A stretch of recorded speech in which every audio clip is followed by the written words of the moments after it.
My guest today is Fredrik Alexandersson, who is also known by the handle STÖK. He's a dynamic individual driven by a boundless curiosity and a passion for sharing knowledge. With over 3 decades of professional experience, he's hacked his way through realms ranging from computers and technology to marketing, fashion, communication, and even the human psyche. Renowned for his lightning-fast presentations and his knack for making complex technical subjects entertaining, STÖK is a prominent member in the cybersecurity community. His meticulous attention to detail, insatiable curiosity, and good vibes-only attitude have inspired millions worldwide and earned him recognition from industry giants like Salesforce, Microsoft, and Verizon Media, among many others. Currently, he's working as a hacker and creative director at Truesec, and we're very lucky to have him joining us today. Thank you so much for being on the show with us today, STÖK. Awesome. It's so good to be here. I'm very excited to be part of this podcast adventure. So before we get into it, I'm always curious to learn about how people first got interested in technology and how that turned into a career in cybersecurity. How did you find your way into the world of computers, and how did that become a career in cybersecurity? Wow. Yeah. That means you need to go down memory lane, right? Memory lane and Yeah. figure out whatever happens. Well, I was blessed enough to get access to computers at a really early age. My dad used to sell Unix computers, so I always had access to computers, which was great. The only thing that meant also that I was not interested in computers at all, since my dad did the whole thing. So I went off and I wanted to skateboard and hang out with the rest of the mischiefs and create music and I'm a trained chef, and so I wanted to go in a totally different kind of realm. But at the same time, technology has always interested me, so I dabbled with computers. Always had computers around me and ran BBSs and whatever. I just didn't do it in the work appropriate way that you're kind of supposed to do. But somewhere around mid-90s, I got into it and realized that, okay, I might just start building computers, because that's where you start to do that. And I did that for a profession. Eventually, that led to 25 years of consultancy. So here we are, fast forward a couple of decades, and I still love computers. It's one of those things that you can never get fully trained upon. And that's why I like cyber, because there's always this new rabbit hole for you to fall into. And it's merciless. It's just you're gonna fall in, and you're gonna be either spit it out, or you're gonna just thrive in that area. So I just love it. I love computers. Oh, that's great. Now, when we spoke before, you didn't mention the skateboarding. I love that. I grew up skateboarding too, so very dear to my heart. Sweet. So the reason I asked you on the show is because I watched a talk you gave at Black Hat. I was fascinated by what I think you referred to as a dormant bug class that's been there for 20 years. Later on in this interview, we're going to talk about how it can be weaponized and how it shows up in a bunch of different ways. But for now, can we briefly talk about the mechanism behind all this potential chaos? What is an ANSI escape sequence? Yeah, what is an ANSI escape sequence? Can you tell me what it is? I'm curious. What's your take on it? What is an ANSI escape sequence? So I know that. I know the answer. I'm curious if you know. Yeah, I would say, before we had sort of complex GUIs, it was a mechanism for people to manipulate the terminals and the text editors they were using to make some kind of interface and help decide to decipher the information that was in there. So if I want a certain kind of data to show up in red and a certain kind to show up in blue, like I think when you run top from the terminal and you see the different columns and the data organized in a certain way. So early sort of CSS, I would say. Exactly. That's exactly what it is. ANSI escape sequences are the way to display things on your screen. And we used to, if you go way back to the old VT100 terminals, and those were connected to mainframe. And the only way for you to know where kind of numbers and accounting stuff would end up on your screen was to use, instead of just using tab things, you would describe it using these ANSI escape sequences. And the escape character that we're going to talk on later on is a non-visual character. So like A is a very visual character. The escape sequence is non-visual. You can't see it. It's just an instruction kind of thing.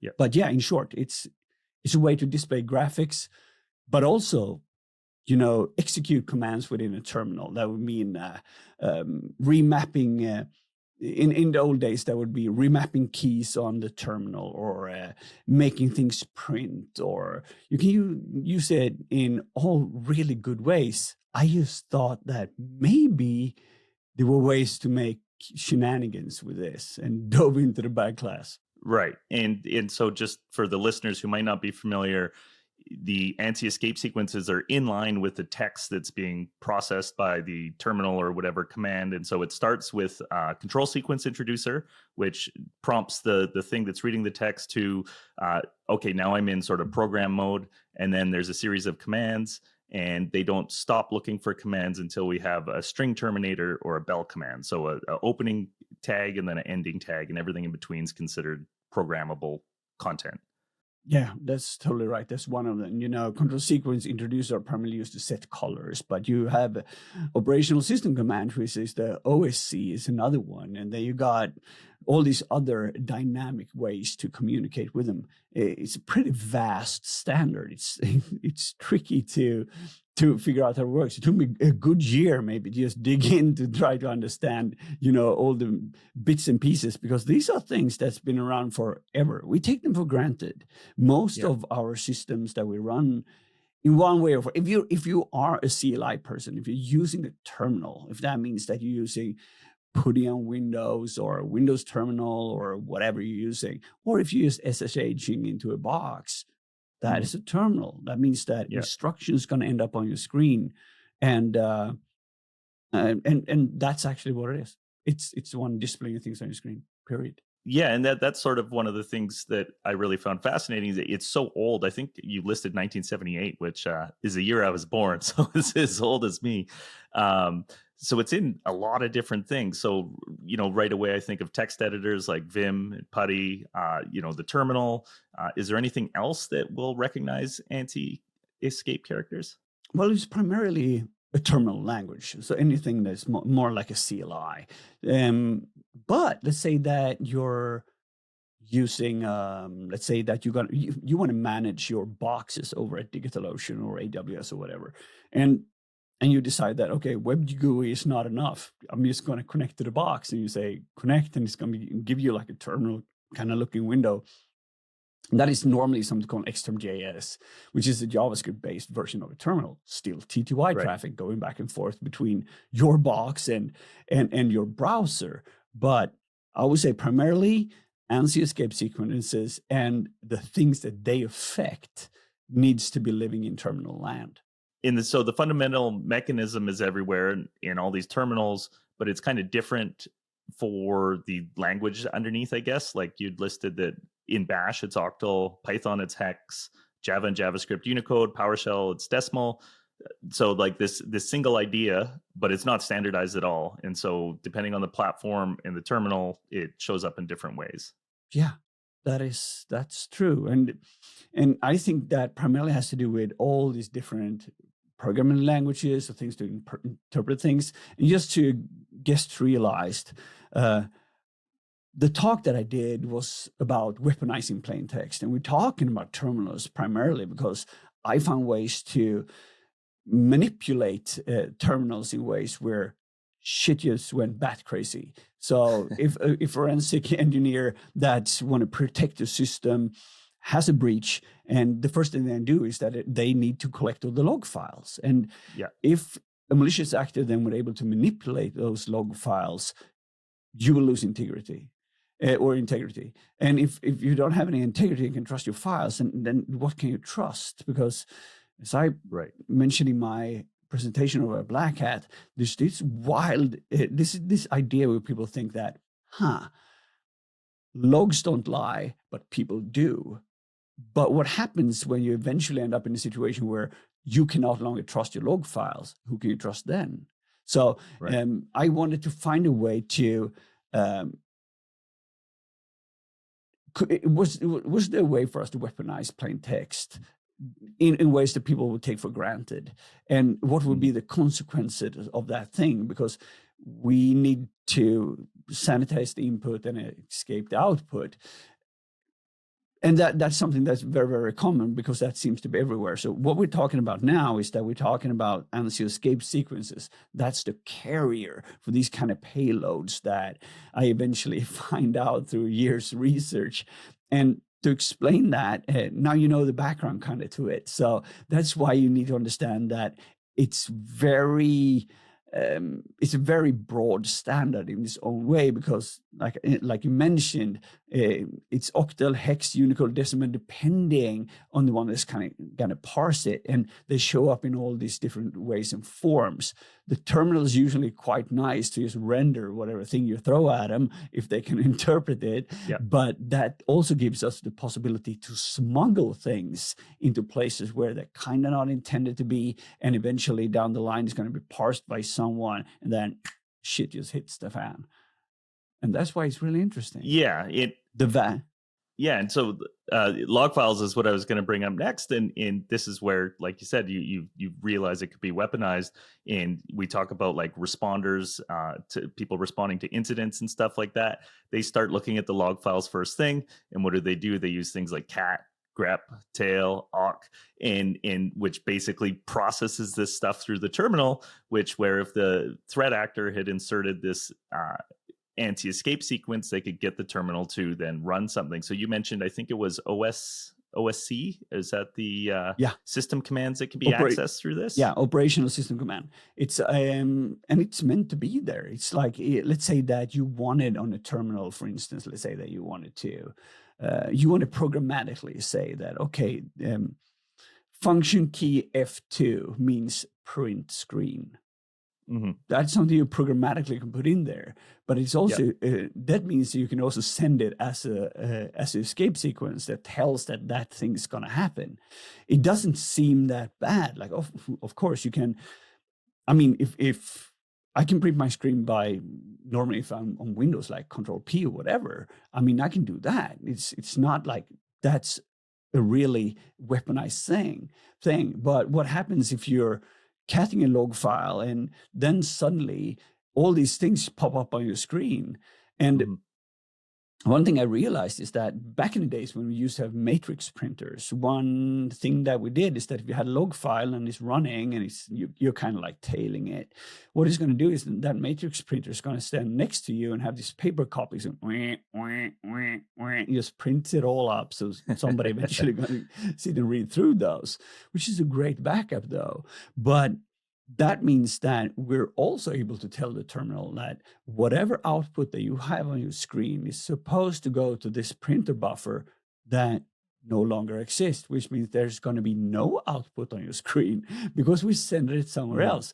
If you run commands on your screen, you can't see it because it's kind of sent to this other printer thing that doesn't exist anymore. So that way we can manipulate the outcome. So somebody opens this file, they interact with it, suddenly the scroll back buffer has been cleared. There's this message that says like all your logs belong to us, and there's no output coming out of your screen.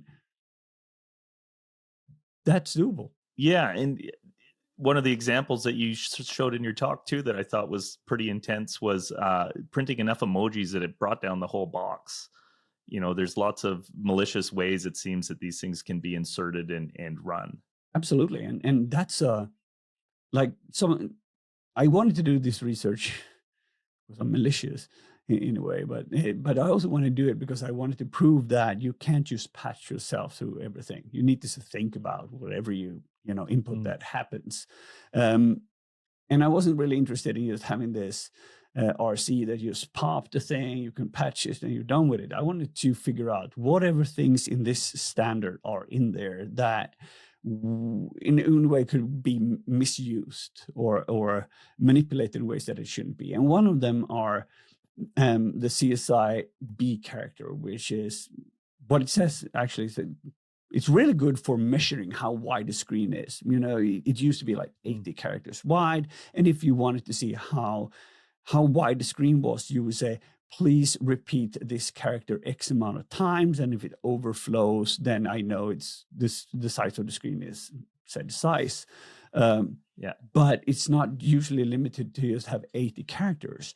You can type in 10 billions in there. And depending on if the application is sanitizing amount of times this can be displayed or not, it's going to be problematic. And since we now can put emojis in there, that's Unicode. So you get kind of like 5 characters for the price of 1. So, so there, you get shitloads of things being printed out on the screen, which is going to eat up a lot of memory because that's going to need to be rendered. And then eventually boxes die. And all it is like 15 or 20 characters that says, please repeat this character 10 billion times. Your computer's going to do it. And probably pretty easy for a threat actor to figure out how to get into some log files by putting it in an input field or something like that. And then if that text isn't being sanitized on its way through being processed, it's going to cause those kind of problems. Right. And the thing is that if you really want to be evil with this, like access logs usually get well sanitized. They're good. But the log files that you really want to get into are the debug or error log files, and those ones where a 400 or 500 error would be logged, because DevOps and people that create this kind of systems, that's where they go to figure out, okay, what was this thing that took this shit down? Whatever happened for this reason? Obviously, they're going to try their best to interact with those files. And what's going to happen? Well, voila, things are just going to break. Yeah. And you proved this out with Docker. Can you explain how that setup worked and how you were able to sort of get a real proof of concept going? Yeah, for sure. I mean, that's fairly simple. I just took Docker Desktop because that's very easy to install. Most people use it, and it has a built-in terminal. So if you start up your Docker container and you look at it, it's going to give you the standard out. And Docker is lovely that way because it loves to send everything to standard out. And then you're supposed to have this other log system that take care of it. Or you can use Docker logs that you attach to and see whatever happened inside your container. So that felt like the perfect test bench for me, because I wanted to see if I can smash things that were going to get displayed in standard out. Well, then mysterious things would happen.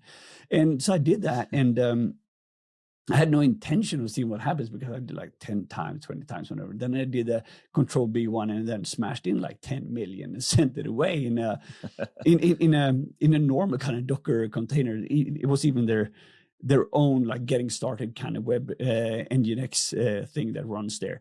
And that just died. I mean, the whole Docker Desktop instance died. And it ran out of memory, everything just crashed, and my computer got real sad.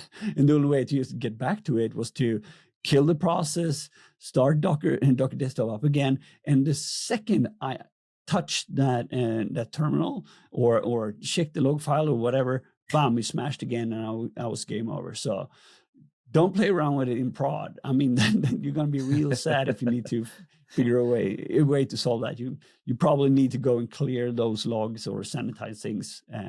So be careful. Yeah, it's fascinating. And given how ubiquitous this is everywhere and how it shows up differently on different platforms, I don't think we're going to see it fixed anytime soon. This is something that we really need to take responsibility for in the way that we're sanitizing and processing our data. Yeah, that's it. That's kind of how it works. And because the standards there, we need to think about what we log. Obviously, we want to log things, but we can do it right. I mean, even so benign things that we use on a daily basis, like Git, for instance. Git uses Git log. You're able to inject things into a Git comment. You're able to do that inside, and somebody will just go in and say Git log, and whoops, there's going to be a problem there. The thing is that the good people over at GitHub solved that by just allowing color sequences. So they sanitized it and made sure that that shit's not going to be bad, but it's been runnable. So and all of there's a bunch of systems that's been fixed and people take responsibility.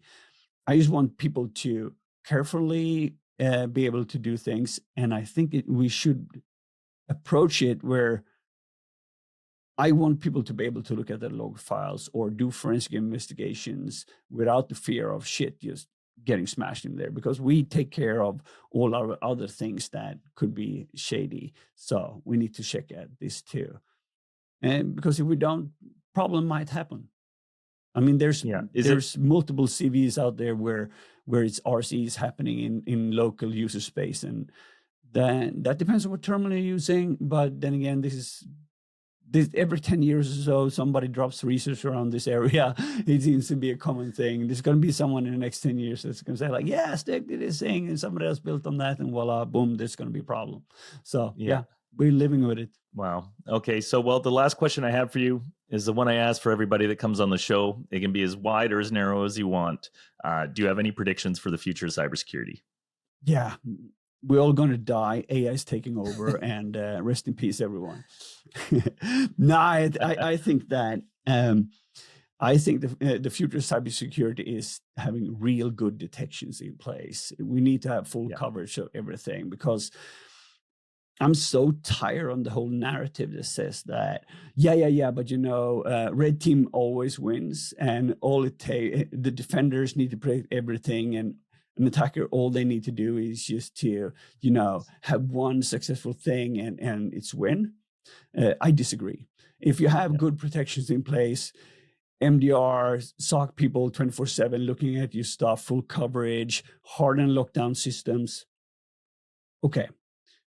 A red team attacker or whoever is going to attack your system, they can get in. That's awesome. I mean, it's not even hard to make an implant that bypasses some kind of protection. But if you move, we gotcha. That's it. Like the instant you do it, one mistake, you're stuck. Yep. So now the tables have turned. Attackers only need to make one single mistake to get caught. So getting into a system now as a red teamer, you go in and you're slow, steady, live slow, pace around. But and that means that we need to look at the anomalies. We need to understand bigger things. But as soon as people get protections out and get better at defending, the better it's going to be. Cybercrime sucks, period. And as a hacker, I love to break stuff. I just don't think it's cool to, ransomware people. So the future is going to be hopefully better for all of us. But yeah, we're in interesting times indeed. Yeah, I love that take on things. It made me think of, I think, Tom Cruise in the first Mission Impossible with all the lasers everywhere. Yeah, right. That's it. That's the way you're going to navigate if it's good, if it's job done. But most companies aren't at that level of maturity anymore. But it's not real that hard to get in there. But the thing is, you can't just blame people and say you need to patch all the things. You should patch, obviously. But there's updates coming out every day. There's new things happening all the time. People are reversing patches. Get your defenses up. Monitor everything. Awesome. I love it. I really appreciate you coming on the show and sharing your knowledge with us. It's a fascinating topic. I'm sure our listeners will be curious to learn more. I'm going to link your talk in the show notes, but is there anything else where they should go to learn more about this? No, it's check out the talk. It's over on YouTube and that's a good start for you. And if you want to, hey, why not just curl evil.terminalinjection.com and see what happens? Fun times indeed. Okay, I got a box at home. I might try that on. You should. All right. Take care, sir. Thank you. Take care. Bye.